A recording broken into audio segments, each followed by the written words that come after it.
Bonjour à tous et bienvenue dans cette nouvelle série de leçons consacrée à l'architecture Ajax. Ajax signifie Asynchronous JavaScript and XML.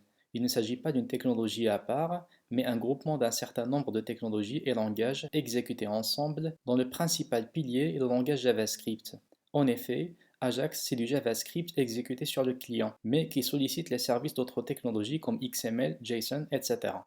Avant d'aller plus loin, voyons d'abord pourquoi Ajax a été inventé et pourquoi il a eu autant de succès à tel point que la grande majorité des sites et applications web s'en servent. Imaginons que vous avez créé un site web composé d'un ensemble de pages. Bien entendu, ces différentes pages contiennent des informations différentes les unes des autres. Cependant, des éléments comme le menu de navigation et la bannière sont les mêmes sur toutes les pages ou presque. Or, quand l'utilisateur clique sur un lien pour se rendre sur une nouvelle page, les éléments de cette dernière sont chargés entièrement, y compris le menu de navigation et les autres éléments communs. On imagine donc que la bande passante est pénalisée par le rechargement des mêmes données à chaque fois sans aucune utilité. Certes, les navigateurs disposent d'un cache qui mémorise les éléments déjà chargés afin de ne pas les recharger inutilement, mais cette technique a des limites. On peut également se servir des frames à l'aide de la fameuse balise iframe afin de maintenir les éléments inchangés dans le navigateur et ne charger que les nouvelles données, mais cette technique a quelques inconvénients, en l'occurrence vis-à-vis du référencement et l'indexation des pages web sur les outils de recherche. La solution tant espérée à ce problème s'appelle Ajax. Ajax est l'acronyme de Asynchronous JavaScript and XML. De son nom, on peut déjà deviner qu'il s'appuie sur le langage JavaScript et aussi sur XML, qui est un langage de balisage un peu comme HTML, mais qui a une finalité différente.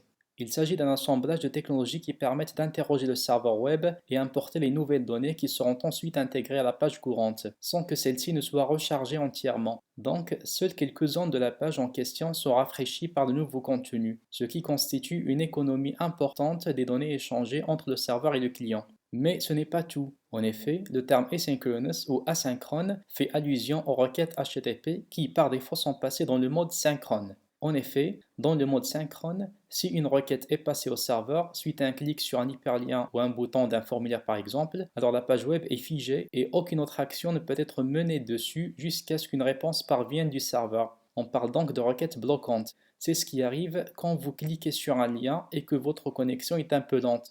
Vous constatez que la page est figée et ne répond plus à vos prochaines actions jusqu'à ce que de nouveau contenu soit rechargé. Ça vient du fait que le serveur ne traite qu'une requête à la fois passée par le client. Dans le cas de requêtes asynchrones, ces dernières ne sont pas bloquantes et l'utilisateur peut continuer à interroger le serveur en lui passant d'autres requêtes, même s'il y en a d'autres qui sont en cours. Donc, le serveur peut dans ce cas écouter plusieurs requêtes passées simultanément par le client. Ce comportement a pour effet d'offrir une interactivité évoluée par rapport à celle assurée par JavaScript à lui seul. Avec Ajax, on peut par exemple réaliser les applications suivantes: le rafraîchissement des données tout en restant sur la page courante, le contrôle de saisie en temps réel sans avoir besoin de poster le formulaire, l'autocomplete de champs de saisie, comme c'est le cas lors d'une recherche sur Google où ce dernier suggère des expressions de recherche jugées comme pertinentes, etc.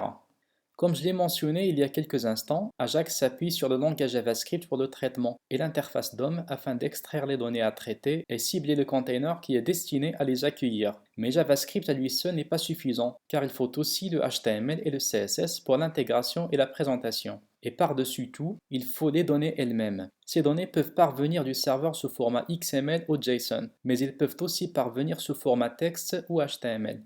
Mieux encore, les données peuvent être générées dynamiquement par des scripts CGI comme à l'aide du PHP. Bien sûr, on aura l'occasion de voir tout ça en détail dans les prochaines vidéos. Ajax s'appuie sur l'objet XML HTTP Request. C'est cet objet qui permet de créer des instances Ajax qui peuvent envoyer des requêtes au serveur dans le mode asynchrone et intercepter les réponses que JavaScript intègre à la page en question. L'objet XML HTTP Request a été créé par Microsoft, mais il s'agissait en fait d'un contrôle ActiveX du nom de ActiveX Object, initialement intégré au navigateur Internet Explorer.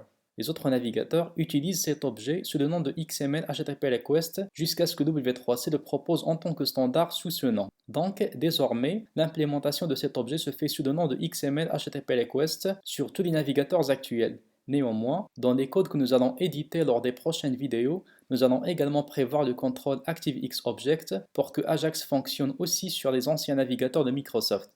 Dans la suite de cette série, on aura besoin d'une plateforme de développement qui va agir comme serveur web. Je vous suggère de regarder la vidéo où j'ai essayé d'expliquer comment installer et manipuler une plateforme de développement comme WAMP, XAMPP ou EasyPHP.